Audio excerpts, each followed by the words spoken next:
Hello दोस्तों, नमस्कार। जौहर classes में आप सबका स्वागत है। मैं आज राजस्थान भूगोल का अध्ययन करवाऊंगा, जिसमें राजस्थान का परिचय से स्टार्ट करेंगे। उसमें राजस्थान के परिचय में जैसे राजस्थान की आकृति, विस्तार, इन चीज़ों का अध्ययन करेंगे। सबसे पहले हम टॉपिक जो स्टार्ट करते हैं वो टॉपिक है राजस्थान की स्थिति। देखो, राजस्थान की स्थिति, राजस्थान की स्थिति हम थोड़ा सा आगे चलेंगे जो वर्ल्ड के हिसाब से। जैसे हम राजस्थान की स्थिति विश्व के अंदर भी देखेंगे, यानी कि एक मैंने ये ग्लोब बनाया है। इस ग्लोब को मैं दो समान भागों में काटूंगा और दो समान भागों में काटूंगा। इसी रेखा को मैं कर देता हूँ 0 डिग्री, और 0 डिग्री रेखा को ही क्या कहा जाता है? भूमध्य रेखा। क्या कहा जाता है? भूमध्य रेखा। और इसी रेखा को कहते हैं विषुवत रेखा। इसी रेखा को क्या कहते हैं? विषुवत रेखा। यानी कि एक पृथ्वी है, ये एक प्रकार का ग्लोब है। इस ग्लोब को मैं दो समान भागों में काटूंगा और इस समान भागों में काटा उसी रेखा को अपन कहते हैं 0 डिग्री रेखा, या इसी रेखा को हम कहते हैं विषुवत रेखा, या इसी रेखा को कहते हैं भूमध्य रेखा। इसका मतलब भूमध्य रेखा का मतलब यह है कि पृथ्वी के बीचों बीच में जो रेखा काटी गई, इसी रेखा को हम क्या कहते हैं? भूमध्य रेखा। इसी भूमध्य रेखा, यानी कि इसके जैसे ही मैंने इस भाग को काटा तो इस भाग के दो भाग बन गए, एक तो उत्तर वाला और एक दक्षिण वाला। यानी कि उत्तर वाला जो बढ़ेगा इस भाग को कहा जाएगा उत्तरी गोलार्ध। क्या कहा जाएगा? उत्तरी गोलार्ध। और दक्षिण वाला जो भाग होगा उसको कहा जाएगा दक्षिणी गोलार्ध। उसको क्या कहा जाएगा? दक्षिणी गोलार्ध। इसका मतलब ये हो गया कि जैसे ही मैंने पृथ्वी को दो भागों में समान दो भागों में काटा तो पृथ्वी के कितने भाग हो गए? दो भाग। ऊपर वाला जो भाग जो दिशा उत्तर में होती है, ऊपर वाले भाग को उत्तरी गोलार्ध कहते हैं, और नीचे वाला जो भाग है उसको हम क्या कहते हैं? दक्षिणी गोलार्ध कहते हैं। उत्तर वाले भाग में हमें पता है कि 23.5 डिग्री पर एक रेखा है, और दक्षिण वाले भाग में भी 23.5 डिग्री पर एक रेखा और है। ऊपर वाली जो भाग, ऊपर उत्तरी गोलार्ध में जो रेखा है उसको कहा जाता है 23.5 डिग्री कर्क रेखा। उसको कहा जाता है, क्या कहा जाता है? कर्क रेखा। और दक्षिण में जो 23.5 डिग्री पे जो रेखा है उसको कहा जाता है मकर रेखा। उसको क्या कहा जाता है? मकर रेखा। इसका मतलब ये है कि उत्तरी गोलार्ध में 23.5 पे जो रेखा होगी उसको कर्क रेखा कहा जाएगा, और दक्षिणी गोलार्ध में जो 23.5 पे जो रेखा होगी उसको मकर रेखा कहा जाएगा। ऊपर वाली जो कर्क रेखा है, हमें इस बात का नॉलेज होना, इस बात की नॉलेज है कि भारत के बीचों बीच से कौन सी रेखा गुजरती है? तो कर्क रेखा गुजरती है। भारत के जो बीचों बीच से जो रेखा गुजरेगी, जिस रेखा का नाम क्या है? कर्क रेखा। अर्थात ये भारत के बीचों में, मैं छोटा सा यहाँ एक भारत का नक्शा बनाऊंगा जो भारत के बीचों बीच से गुजरती है। राजस्थान, ये दशा, ये जो भाग है अपना छोटा सा भारत बनाया मैंने। भारत के बीचों बीच, यानी कि भारत के लगभग 8 राज्यों से, यानी कि भारत के मुख्य रूप से कितने राज्यों से गुजरती है? 8 राज्यों से गुजरती है, तथा राजस्थान के दक्षिण, यानी कि डूंगरपुर के दक्षिण तथा बांसवाड़ा के मध्य से गुजरती है। इसका मतलब ये हो गया कि राजस्थान, अपना राजस्थान जो विश्व के संदर्भ में है वो उत्तरी गोलार्ध में। कौन से गोलार्ध में? उत्तरी गोलार्ध। यानी कि राजस्थान की जो स्थिति हो जाएगी कौन से गोलार्ध में है? तो राजस्थान की स्थिति, राजस्थान की स्थिति उत्तरी गोलार्ध। कौन सा गोलार्ध हो जाएगा?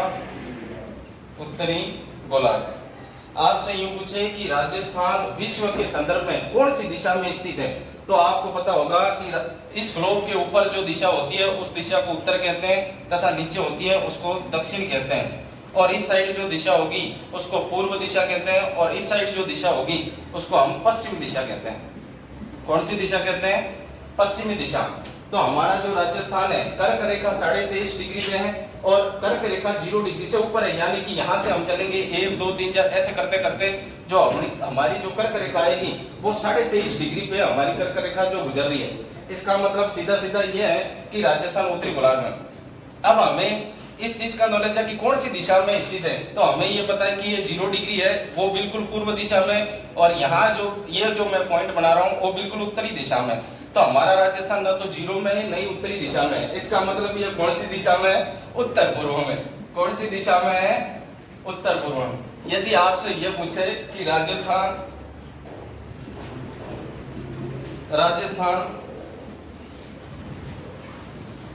की विश्व में दिशा, दिशा पूछे तो कौन सी हो जाएगी? उत्तर पूर्व। कौन सी हो जाएगी? उत्तर पूर्व। ये लो। अब आपसे यूं पूछे कि एशिया के संदर्भ में यदि राजस्थान की स्थिति पूछे तो कौन सी दिशा में, तो एशिया के संदर्भ में यदि पूछता है तो एशिया के संदर्भ में ये, एशिया के संदर्भ में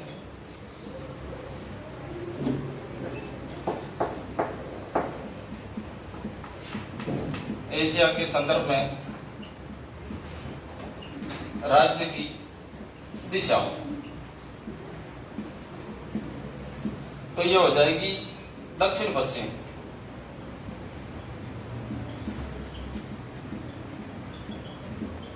कौन सी हो जाएगी? दक्षिण पश्चिम। यानी कि एशिया के संदर्भ में राजस्थान की जो दिशा होगी वो कौन सी हो जाएगी? दक्षिण पश्चिम। यदि आपसे पूछे भारत के संदर्भ में, यानी कि भारत के संदर्भ में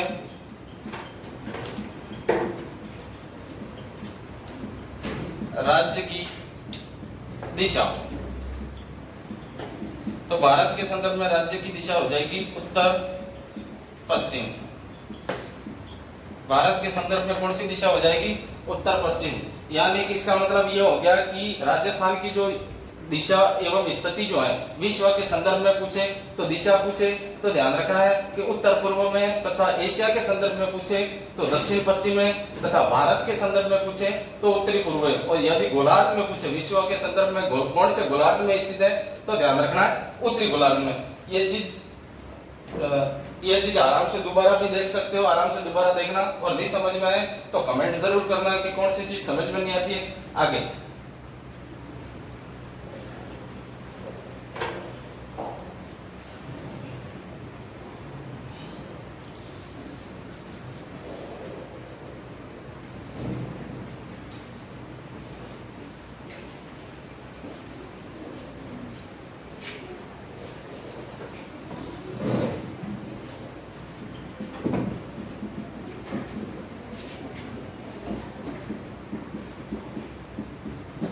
राजस्थान का नामांकरण, क्या नेक्स्ट जो होगा वो कौन सा होगा? राजस्थान का नामांकरण। हमारे पुराना जो वेद है जिसको कहा जाता है ऋग्वेद, ऋग्वेद में जो राजस्थान का नाम मिलता है जिसको कहा जाता है ब्रह्मवत। क्या कहा जाता है? ब्रह्मवत। और एक है रामायण। रामायण जो लिखी थी वो किसने लिखी थी? वाल्मीकि। किसने लिखी थी? वाल्मीकि। और वाल्मीकि की रामायण में मिलता है हमें।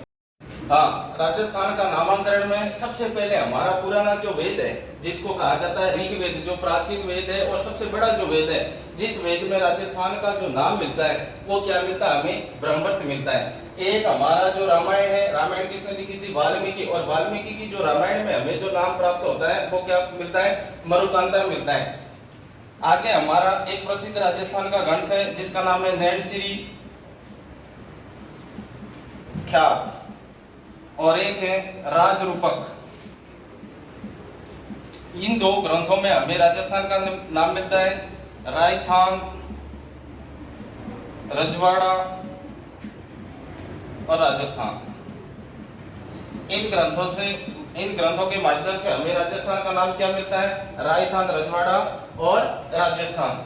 ये प्रमुख रूप से एक ऋग्वेद में, फिर से याद रखने के लिए, ऋग्वेद में ब्रह्मवत, रामायण वाल्मीकि में मरुकांता, और नैनसिरी ख्यात और राजरूपक में राजस्थान का नाम क्या मिलता है? राजस्थान, रजवाड़ा और राजस्थान। ये प्रमुख रूप से ये है। फिर हम आते हैं लिखित प्रमाण में, यानी कि किसी पुस्तक के माध्यम से या किसी लिखित, यानी कि किसी विशेष व्यक्ति विशेष के द्वारा किसी पुस्तक के नाम से हमें राजस्थान का नाम किस प्रकार से मिलता है, इसके बारे में चर्चा करेंगे।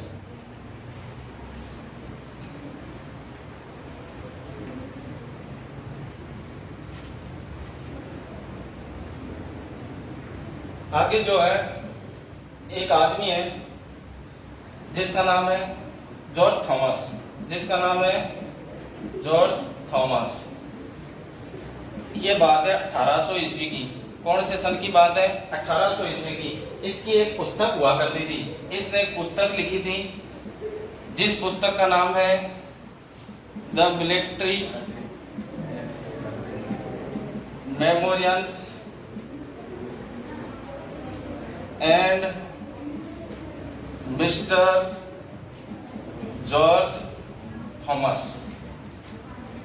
इस पुस्तक यानी कि जॉर्ज थॉमस के द्वारा यह किताब लिखी गई थी 1800 ईस्वी में, और इस पुस्तक के माध्यम से हमें जानकारी मिलती है। उसकी पुस्तक का नाम है the military memorials and mister George Thomas. इस पुस्तक का जो लेखक हुआ करता था, किसने लिखी थी, तो उसका लेखक एक हुआ था विलियम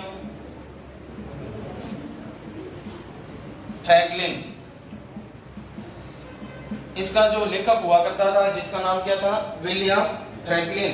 इस पुस्तक के माध्यम से राजस्थान का जो नाम मिलता है, राजस्थान का नाम, इस पुस्तक से राजस्थान का नाम मिलता है राजपुताना।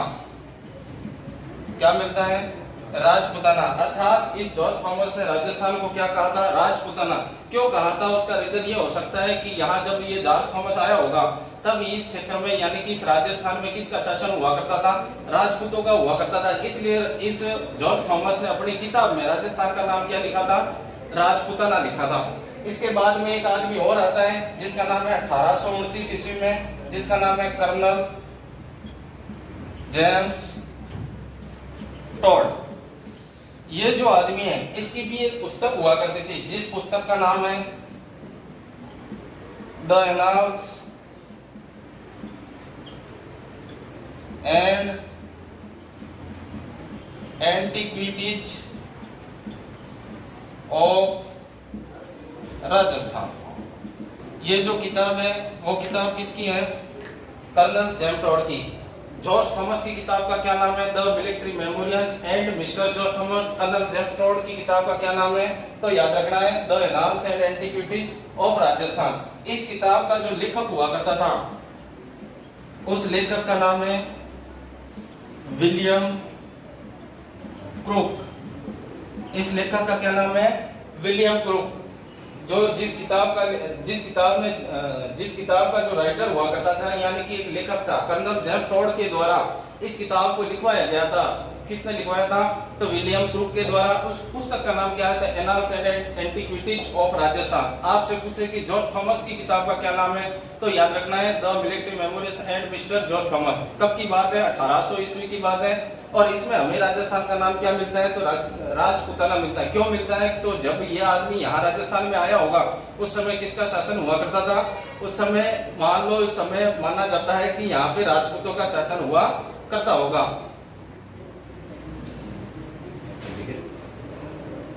इस YouTube चैनल पर राजस्थान की भूगोल वाली जो श्रृंखला चल रही है, आज पहला दिन है सर का, और ये जो क्लास है आपको कंटिन्यू उपलब्ध होगी मेरे दोस्तों। और अगर आपको क्लास पसंद आई हो तो लाइक और सब्सक्राइब और शेयर जरूर करना अपने दोस्तों तक। और आगे जो क्लासें मिलती रहेगी आपको इसी YouTube चैनल पर। और मिलता हूँ मैं भी आपको एक आर्ट एंड कल्चर के साथ, राजस्थान की प्रमुख चित्रशैली के साथ। तब तक के लिए आप सभी दोस्तों को धन्यवाद।